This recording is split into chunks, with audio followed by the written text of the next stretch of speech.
जय हिंद, नमस्कार। स्वागत है आपका T20 सीरीज़ के भाग 5 में। UP R O ARO re exam series के लिए आज का हमारा विषय रहेगा अनेक शब्दों के लिए एक शब्द। तो चलिए शुरू करते हैं। आज का पहला प्रश्न, क्रोध करने वाली स्त्री वाक्यांश के लिए एक शब्द होगा। भग्नमया, भामिनी, भ्रगहृदया, प्रत्यावर्ती। तो सही उत्तर हो जाएगा हमारा भामिनी। क्रोध करने वाली स्त्री के लिए एक शब्द क्या होता है? भामिनी। अगला प्रश्न, अधिक बकवास करने वाला के लिए उपयुक्त शब्द होगा। प्रणम्य, बहुवादी, प्रगल्भ, वाचाल। सही उत्तर हो जाएगा हमारा प्रगल्भ। वाचाल किस वाक्यांश के लिए प्रयोग होता है? जो बहुत अधिक बोलता हो। जो बहुत अधिक बोलता हो। अधिक बोलता हो। अगला प्रश्न, लोभ करने वाला वाक्यांश के लिए उपयुक्त शब्द होगा। लोलुप, लालायित, लिप्सा या छुस। तो सही उत्तर हो जाएगा हमारा लोलुप। अगला प्रश्न, उत्तराधिकार में मिली जायदाद के लिए उपयुक्त शब्द होगा।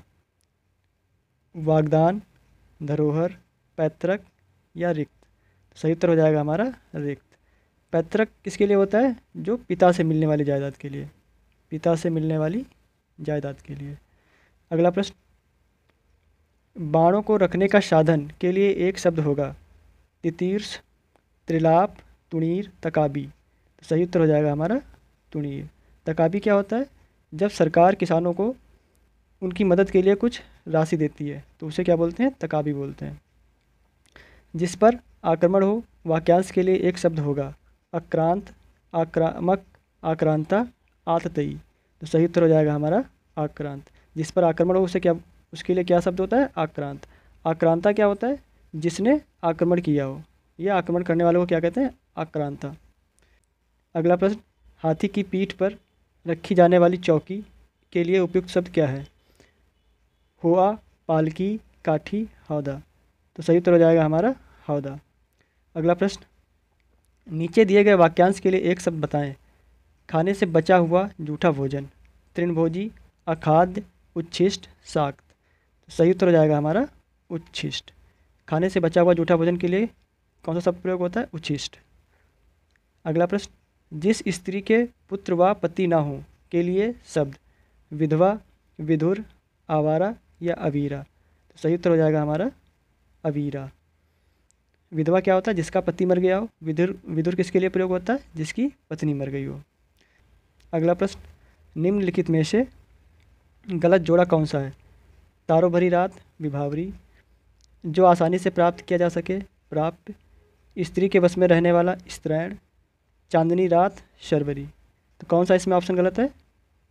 सही उत्तर हो जाएगा हमारा ऑप्शन नंबर बी।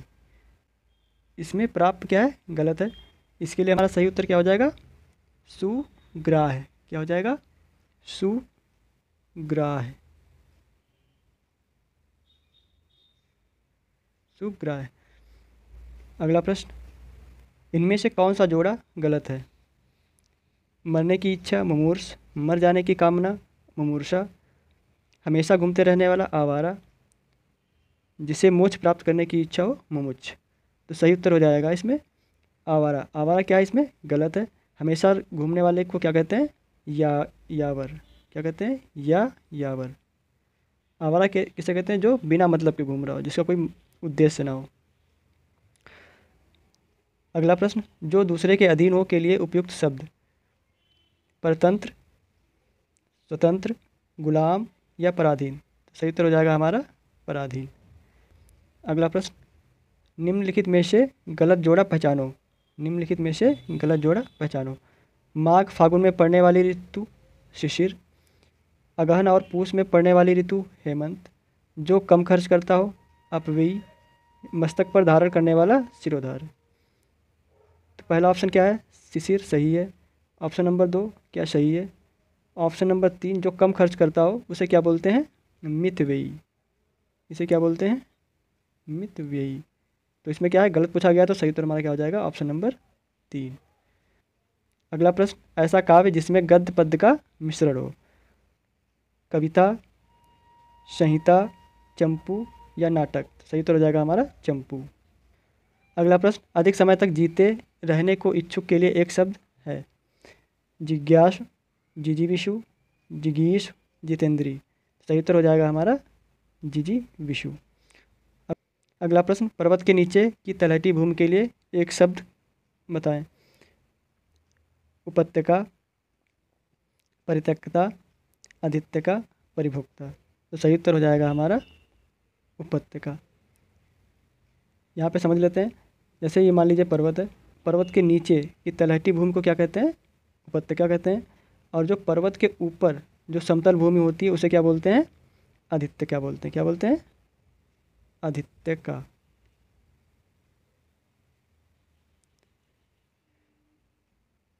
परित्यक्ता क्या होता है?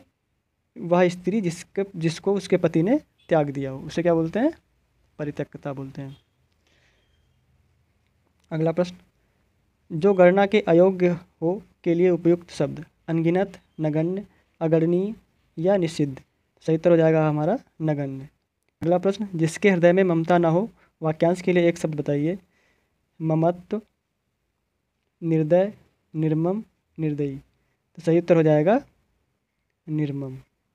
जिसके हृदय में ममता ना हो उसके लिए कौन सा शब्द प्रयोग होता है? निर्मम। अगला प्रश्न, इनमें से गलत जोड़ा बताएं। अधिक समय तक जीने को इच्छुक, जिजीविषु। किसी पर विजय पाने की चाह रखने वाला, जिगीषु। किसी को जीतने की चाह, जिगीषा। जीने की प्रबल इच्छा, जिज्ञासा। तो सही उत्तर हो जाएगा हमारा ऑप्शन नंबर 4, क्योंकि जिज्ञासा क्या है?